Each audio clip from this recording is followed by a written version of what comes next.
The law of three is an expression of Rod Lo. The three Sephirot, the three upper Sephirot of Atik Yomin, is the source and the root for the law of three. It's also the root of the three heads of Keta, which are expressed as Rod Lo and then Atik Yomin head and Eric Ampen head. But its source is really in the three Sephirot of Atik, of Rod Lo, the head that's not a head. And this law of three has its some great expressions. You know, it's the three souls in the body. It's the three meals of Shabbos. It's the three prayers that we do in a day. And the law of three in general. It's like the three chords in a song. And this makes the chords higher than the seven melody, by the way, the underlying left-hand chords. So this law of three has its source up in the origin, and that's why it's a circle. The circle is higher because the law of three is actually pi. See, pi is three. And this, again, law of three is shown, and that's what I want to just say here for a moment, in the tefillin. Because the tefillin has two knots in the tefillin.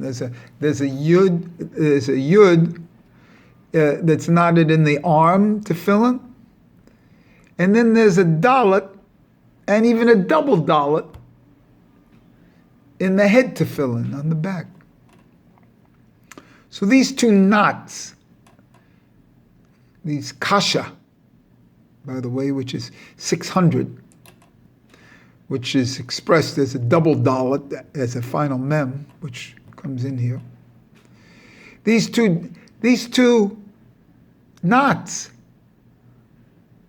one spells yud, the other spells dalet. So that's yad, hand. And if you really want to know, in the hand, when you wrap the hand around the finger, you make another yud. And then there's the other the second dalet in the head. So you have like two yuds there. It shows you it's a yad. And what yad is this? Since we have two hands, this yad that we're forming is a yad ramah, a third hand that appears like maybe over the head. It's a yad ramah, and if you do the gematria of yad ramah, you have yad 14, then you have ramah 245. That's 259 plus 1 plus 5 letters and plus 2 words. It's 266, and that's an aleph spelled out.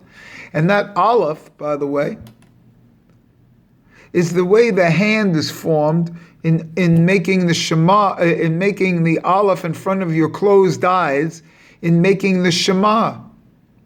In saying the Shema, you put a closed eyes and a hand in front over the eyes, and that is the form of an aleph. And that's actually that is the third hand. That's the Yad Ramah. And that Yad Ramah is the aleph. And in the aleph, there's 3 letters. There's 2 letters, 2 yuds, and a vav in the middle.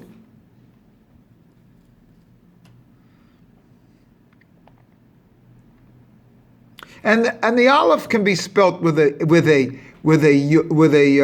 dalet at the end. It can be yud on top, dalet on the bottom, and vav in the middle, which could be the 6 words of the Shema that you're supposed to say with your eyes closed. So this short video is the about the law of three as coming from Rod Low. And so divide things into three. You know? If you do that in the breathing system, you have the Ida, the Pingala, and the Sushumna. In the Kabbalah, in the body, you have the right pillar, left pillar, and center pillar. And the entire opus in every religion and every esoteric analysis of religion is to open the center pillar. And then the same thing in the body. There's a top, the bottom, and the center. And even now in athletics, in the past 20 years, not 20, but 10 years, they talk about the core. Who knew the core better than Johnny Appleseed? Johnny Appleseed was my trainer for the core.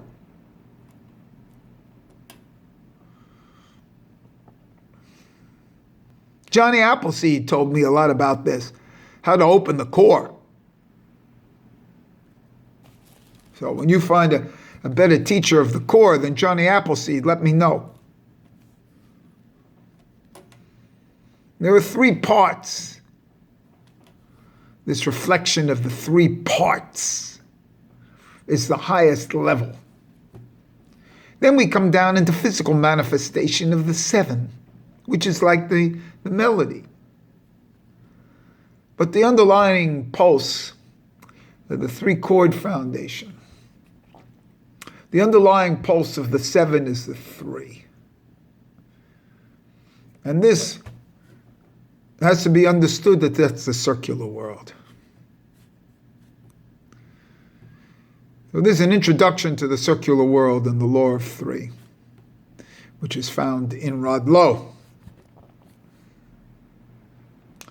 And as I'm approaching these secrets